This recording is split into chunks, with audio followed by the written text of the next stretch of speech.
Eu nunca imaginei que uma sala de espera tranquila no aeroporto se tornaria o lugar onde tudo o que eu acreditava sobre família seria destruído. Meu nome é Helena Foster e, durante a maior parte da minha vida, eu fui a filha perfeita, obediente, comportada, invisível. Mas naquele dia, enquanto supostamente íamos para a África do Sul em uma viagem em família, vi meu pai se inclinar, dar um tapinha no ombro do vovô e dizer: "Senta aqui. A gente vai fazer o check-in e já volta." Eles se afastaram, calmos, seguros de si, mas algo ali não parecia certo. Os minutos passaram, depois 20, depois 30, e foi aí que me dei conta. Eles não iam voltar. Meu avô, confuso, frágil, já se perdendo na névoa do Alzheimer, estava sendo abandonado bem ali, no meio do terminal, deixado como uma bagagem que ninguém quer reclamar. Eu não pensei duas vezes, só corri. E o que vi quando o encontrei mudou tudo o que eu achava que sabia sobre amor, lealdade e o verdadeiro significado de lar. Crescendo em Omaha, Nebraska, minha vida parecia perfeita por fora. Uma casa de 2 andares com venezianas brancas, gramado sempre aparado. Meu pai, Dr. Leonard Foster, era um cardiologista respeitado, que gostava das camisas bem passadas e dos filhos mais silenciosos do que as máquinas do hospital onde trabalhava. Minha mãe, Patrícia, ficava em casa, mas não para cuidar. Ela organizava eventos beneficentes, fazia doces para festas escolares e lembrava com frequência que a aparência era tudo. Eu era a primogênita, a responsável, a aluna nota 10 com o cabelo sempre penteado e fitas de competições de piano penduradas acima da cama como medalhas de guerra. Em todas as fotos de família, aparecíamos sorrindo. Mas ninguém percebia como eu sempre mantinha as mãos muito juntas, como se me preparasse para algo. Na nossa casa, amor não se dizia. Ele se media em conquistas, em silêncio, em quão bem você sabia fingir. Mas o vovô William, ele era diferente. Ele foi o único que já me disse: "Você não precisa conquistar o amor, Helena. Só precisa ser." Todos os domingos, quando eu era criança, ele me levava ao parque enquanto meus pais estavam no clube social. A gente alimentava os patos e lia livros debaixo do olmo, perto do lago. Ele me chamava de Lanã, um apelido que ninguém mais tinha permissão para usar. Ainda lembro das mãos dele marcadas por anos como professor de marcenaria no ensino médio, mas sempre firmes ao virar as páginas de O Vento nos Salgueiros para mim. Conforme fui crescendo, nossas visitas ficaram mais raras.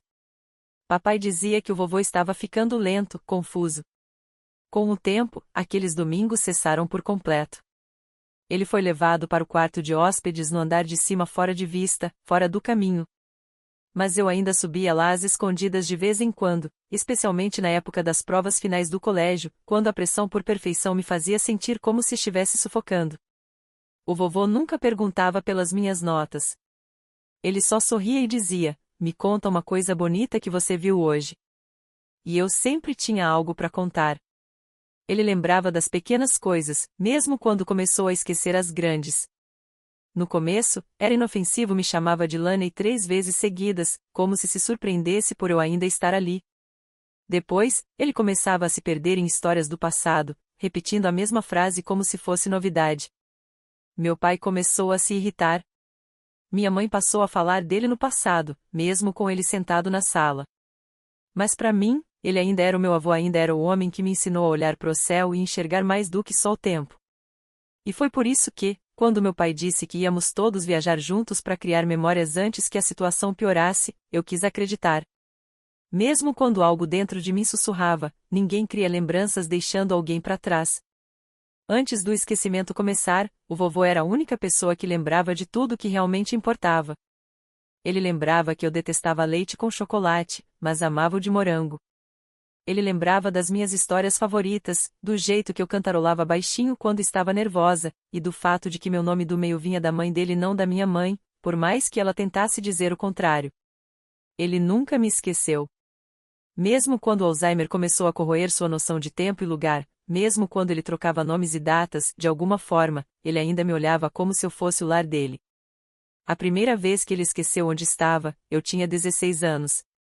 Encontrei ele parado na entrada de casa, de chinelos, segurando um regador. Era fevereiro, tudo coberto de neve. Ele achava que estava de volta ao Alabama, cuidando das roseiras com a vovó antes dela morrer. Quando peguei a mão dele com delicadeza, ele piscou e perguntou: Lani, eu tô sonhando. Eu sorri, mesmo com um aperto no peito. Não, vovô, você só está lembrando. Meus pais tratavam aquilo como uma fase. Sussurravam palavras como instituição ou ia à ala de enfermaria tarde da noite. Mas eu não suportava a ideia de vê-lo sozinho entre estranhas pessoas que não saberiam que ele cantarolava jazz antigo quando ficava ansioso, ou que sempre mexia o chá 3 vezes antes de tomar o primeiro gole. Então fui eu quem passou a sentar ao lado dele nas noites, lendo em voz alta os livros que ele costumava ler para mim. O Jardim Secreto dos Homens, a Menina e o Porquinho. Ele nem sempre conseguia acompanhar, mas às vezes, seus olhos se iluminavam como se tivesse acabado de abrir uma porta que estava trancada há muito tempo. Esses momentos eram raros e preciosos e foram ficando ainda mais raros. Numa tarde de verão, estávamos sentados no quintal, sob o grande bordo. Eu tinha acabado de me formar no ensino médio. Meus pais estavam dando uma festa elegante. Eu não queria champanhe. Eu queria o vovô.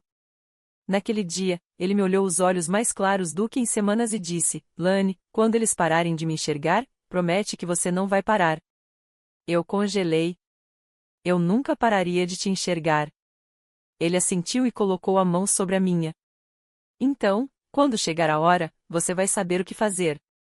Eu não entendi o que ele quis dizer. Não naquela hora. Mas aquelas palavras ficaram em mim, como uma brasa minúscula. Esperando. Esperando o dia em que eu precisaria me lembrar delas. E esse dia chegou no aeroporto. Depois do meu primeiro ano de faculdade, tudo em casa parecia ter sido reorganizado. O quarto de hóspedes onde o vovô ficava passou, de repente, a ficar trancado durante o dia.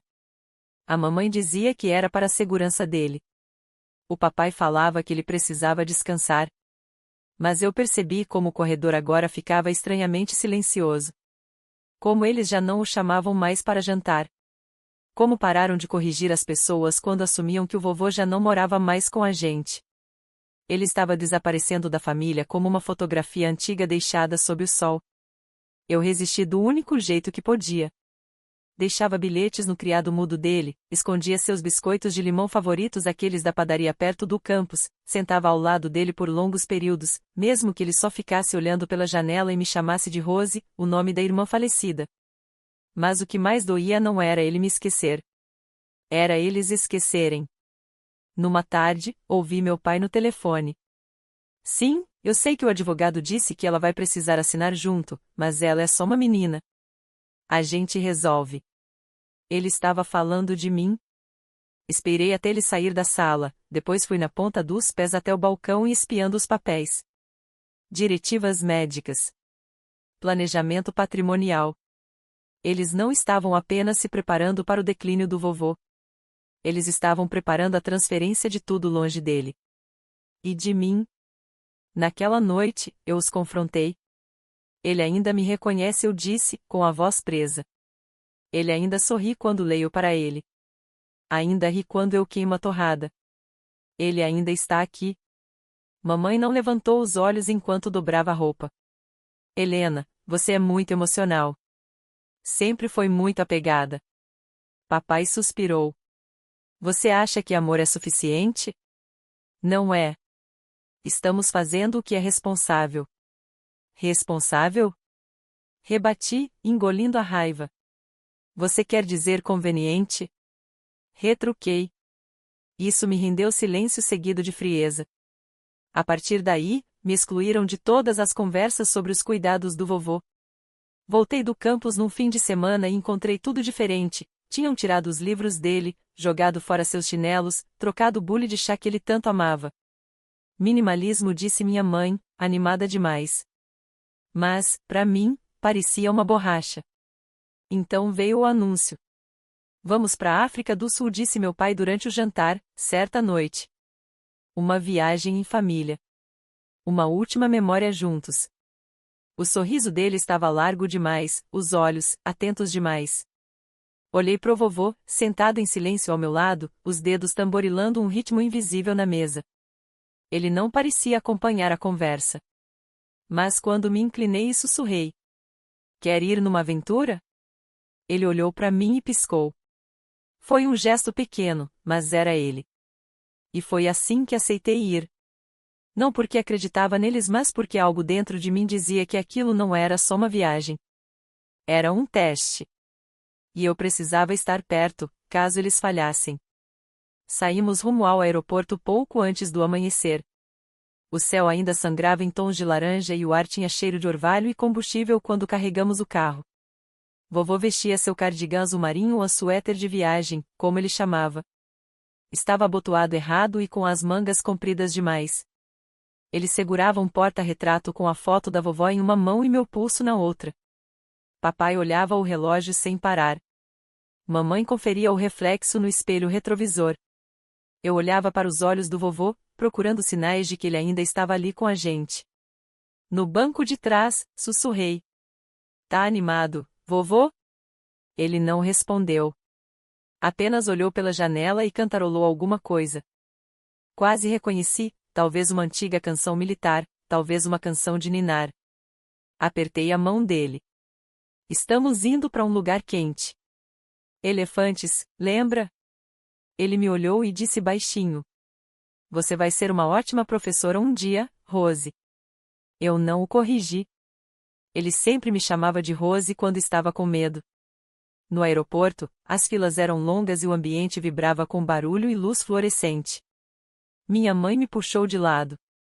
Helena, vai pegar um café para mim e pro seu pai. Bem forte. Olhei para o vovô. E ele? Ele está bem, disse ela, já se afastando. Voltamos já. Meu pai levou o vovô até uma cadeira no canto mais tranquilo do terminal, uma fileira de assentos perto de uma janela embaçada com vista para a pista. Vovô sentou obedientemente, ainda segurando o porta-retrato da vovó. Meu pai se inclinou sobre ele e disse, com voz clara e lenta. Senta aqui. A gente vai fazer o check-in e já volta. Essas palavras ecoaram na minha cabeça como uma pedra caindo num poço fundo. Fiquei paralisada, o pedido de café se desmanchando nos meus lábios. Meus pais se afastaram em direção ao portão de embarque calmos, confiantes, sem olhar para trás. E algo, ali, parecia errado. Observei a nuca deles até desaparecerem na curva do corredor. 5 minutos. Depois 10. Vovô ainda estava lá, esperando, passando o polegar devagar pela borda da moldura da foto. 15 minutos. Meu coração acelerou. Um frio se instalou no fundo do estômago. Fui até o totem de check-in. O grupo Foster já fez o check-in para o voo? Perguntei. A atendente digitou algumas teclas. Sim, respondeu. Check-in feito e embarque autorizado. O ar travou na minha garganta. Todos eles? Perguntei. Ela assentiu, depois completou. O embarque deve começar em cerca de 20 minutos. Recuei, entorpecida. Eles não iam voltar. Nunca tiveram a intenção de voltar. A uns 30 metros de distância, meu avô estava sentado sozinho, cercado por estranhos. Ele não sabia o que estava acontecendo. Não sabia onde estava.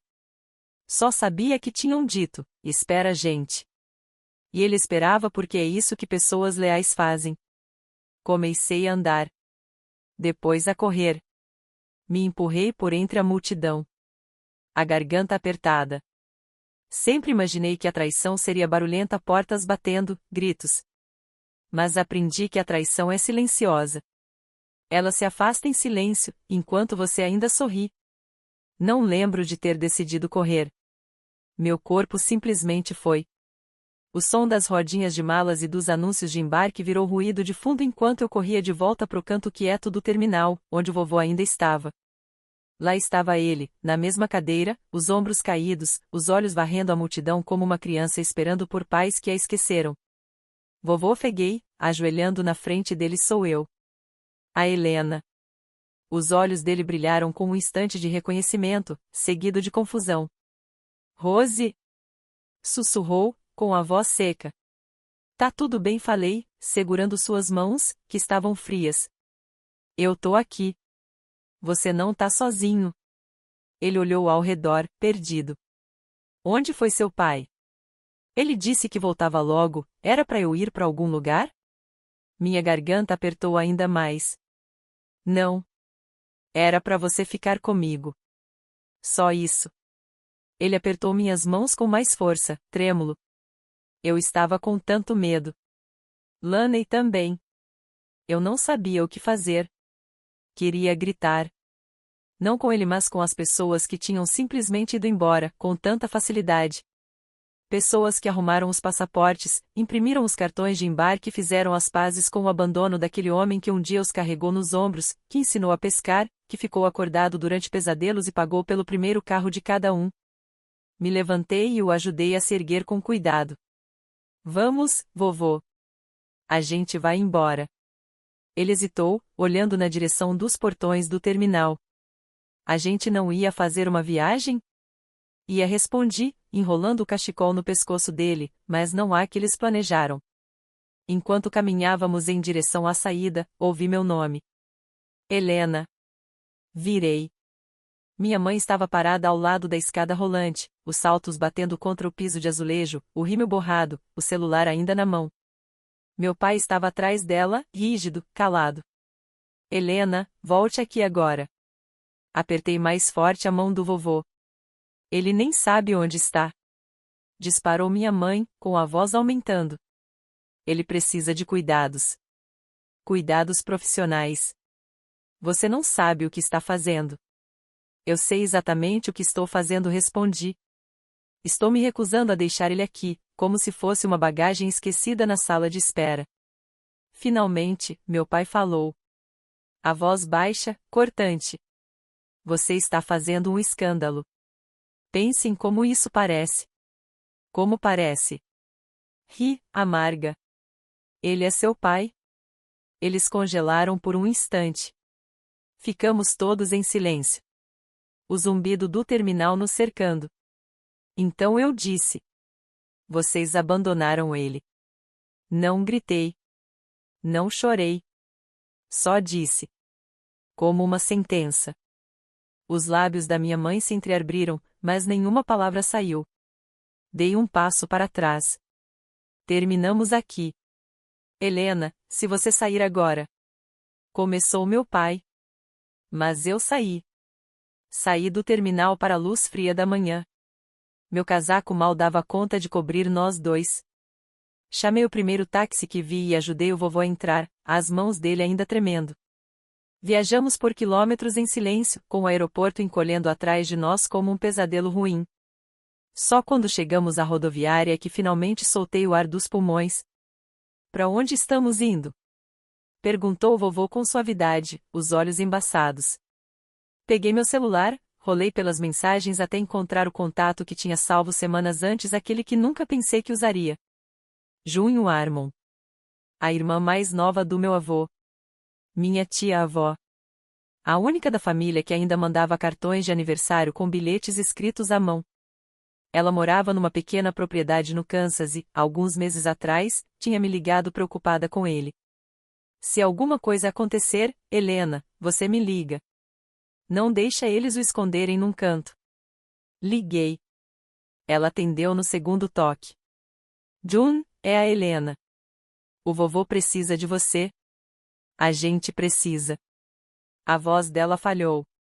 Me diga onde você está. Estarei esperando. Comprei 2 passagens para o próximo ônibus. A rodoviária estava quase vazia.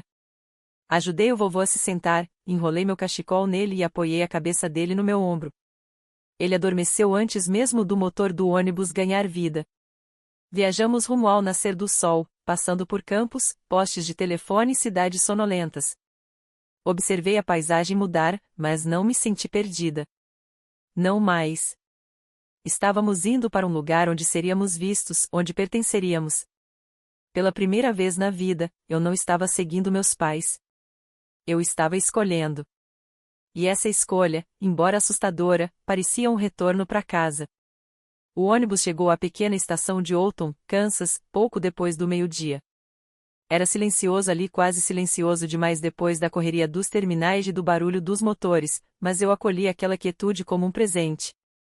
De pé na plataforma, havia uma mulher pequena, firme, vestindo uma jaqueta jeans, o cabelo prateado preso para trás, segurando um cartaz de papelão onde se lia, William mais Alina, escrito com marcador preto trêmulo. June Harmon. Ela largou o cartaz no instante em que nos viu. Ah, Billy! Ela suspirou, correndo na nossa direção. O vovô piscou ao vê-la e, para minha surpresa, sorriu com um brilho de reconhecimento maior do que eu esperava. Junebug disse, fraco. Ela riu entre lágrimas. Ainda lembra disso, é? Ele estendeu a mão para ela. Você ficou velha. E você não? Ela brincou, envolvendo-o num abraço que soltou algo dentro de mim. Pela primeira vez em dias, eu soltei o ar que nem sabia que estava prendendo. ChatGPT Said. Viajamos por estradas de mão dupla cercadas por campos abertos. A casa dela ficava na beira da cidade, uma construção simples de 2 quartos, com a pintura branca descascando e uma varanda larga que parecia ter abrigado décadas de histórias. Não houve plano formal, nem fichas de admissão, nem conversa sobre ser um fardo, só sopa quente, lençóis limpos e aquele tipo de silêncio que te envolve como um cobertor bem amarrado. Não o silêncio frio que eu conhecia de casa. Um silêncio que acolhe. Naquela primeira noite, sentei na varanda enquanto o vovô cochilava lá dentro. June apareceu com 2 canecas de chá e sentou ao meu lado, suas juntas estalando como a velha cadeira de balanço. Você fez a coisa certa, ela disse em voz baixa. Mesmo que eles não vejam agora. Principalmente se não virem. Assenti, mesmo sem ter contado tudo a ela. Você pode ficar o tempo que precisar, ela continuou. Esta casa pode ser pequena, mas tem espaço para quem enxerga o outro. Eu não chorei. Apenas olhei para as estrelas. E, pela primeira vez, senti que elas olhavam de volta e não através de mim. Nas semanas seguintes, ajudei como pude, idas ao mercado, cozinha, lavanderia. Levava o vovô para caminhadas lentas ao redor do quarteirão quando o tempo estava bom. Ele nem sempre sabia onde estávamos, mas sempre segurava minha mão. Às vezes me chamava de Rose, outras de Lane. E, de vez em quando raro, fugaz olhava para mim com os olhos límpidos e dizia: Helena. Esses momentos eram como poeira de ouro, prova de que algo dele ainda vivia por trás da névoa. À noite, comecei a escrever num diário. Não para a escola, nem para a terapia. Apenas para lembrar. Escrevia coisas que o vovô dizia, receitas que June cozinhava, pequenos detalhes que eu nunca queria esquecer. ChatGPT Said. Porque, pela primeira vez, o medo de esquecer não era só dele, era meu também. E, finalmente, eu estava em um lugar onde lembrar era permitido. Na primavera, o ritmo da vida em Oughton já tinha se ajustado ao meu corpo como uma segunda pele. Todas as manhãs, eu acordava antes do sol, ajudava June a preparar mingau de aveia e me sentava com o vovô enquanto ele mexia a colher devagar, às vezes esquecendo o que fazer depois. Eu o lembrava com delicadeza, sem frustração, sem vergonha. E, nos dias bons, ele cantarolava enquanto comia. Às vezes até contava uma história incompleta sobre quando ia pescar com os irmãos ou sobre a vez em que deixou a aliança cair dentro de um pão e nunca contou para a vovó. June começou a nos chamar de o trio quieto. Não precisávamos de muito barulho, só de presença. Me matriculei em um curso de auxiliar de enfermagem no colégio comunitário da cidade. Não porque tivesse planejado, mas porque algo dentro de mim havia mudado, como uma bússola finalmente apontando para o norte. Cuidar do vovô já não parecia um sacrifício. Parecia um legado. Uma tarde, June me encontrou na cozinha mergulhada nos livros, estudando sobre o cuidado de pacientes com demência. Ela colocou um prato de pão de milho na mesa e disse: Sabe, acho que você nasceu para isso. Balancei a cabeça. Eu não sou forte o bastante. Choro fácil. Me sobrecarrego rápido. Ela sorriu. E mesmo assim, olha onde você está. Quando meu estágio clínico começou, passei a visitar a ala de cuidados para pacientes com perda de memória no centro local. A maioria dos residentes não fazia ideia de quem eu era. Mas, quando eu lia em voz alta, os olhos deles amoleciam. Quando levei o velho rádio do vovô e sintonizei na estação de jazz preferida dele, alguns batiam os dedos no ritmo da música. Uma senhora, Margie, achava que eu era sua filha toda vez que eu entrava. Nunca a corrigi. Apenas me sentava e ouvia enquanto ela contava, sempre com os mesmos detalhes, a história do seu casamento em 1952. Cada repetição parecia um fio de tapeçaria que ela temia ver desmanchar. Aquilo me fazia pensar no vovô. Mesmo com a memória desaparecendo, ele ainda sentia. Ainda procurava minha mão, ainda se assustava com barulhos altos, ainda sorria ao ouvir o canto dos pássaros. E talvez essa seja a parte que ninguém ensina nos livros, que a memória nem sempre mora nos fatos, ela vive nos sentimentos. Um dia, enquanto eu o empurrava em sua cadeira de rodas para o quintal, ele se virou para mim com uma lucidez inesperada. Você está indo bem? Laney disse, com os olhos brilhantes. Muito bem. Me ajoelhei ao lado dele. Eu queria ter feito mais. Ele balançou a cabeça devagar. Você fez a única coisa que importa. Você ficou. Naquela noite, imprimi a foto que tiramos juntos na rodoviária, ele sorrindo, enrolado no meu cachecol, os olhos fechados sob o sol. Coloquei ao lado da minha cama. Não porque ele lembraria. Mas porque eu lembraria. Porque esse capítulo da minha vida, nascido da dor e da resistência, havia se transformado em algo maior. Não uma fuga ou um retorno para casa. Na manhã em que o vovô partiu, a casa estava em silêncio.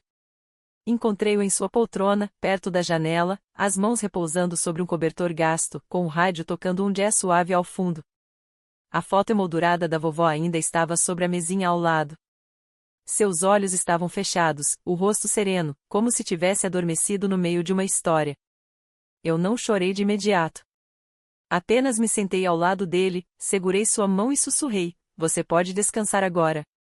Eu vou lembrar do resto por você. Enterramos ele sob o carvalho atrás da casa da June, seu lugar preferido. A cerimônia foi pequena, apenas a June, alguns vizinhos e eu. Não convidei meus pais. Não por raiva, mas por clareza. Eles não fizeram parte do capítulo final dele.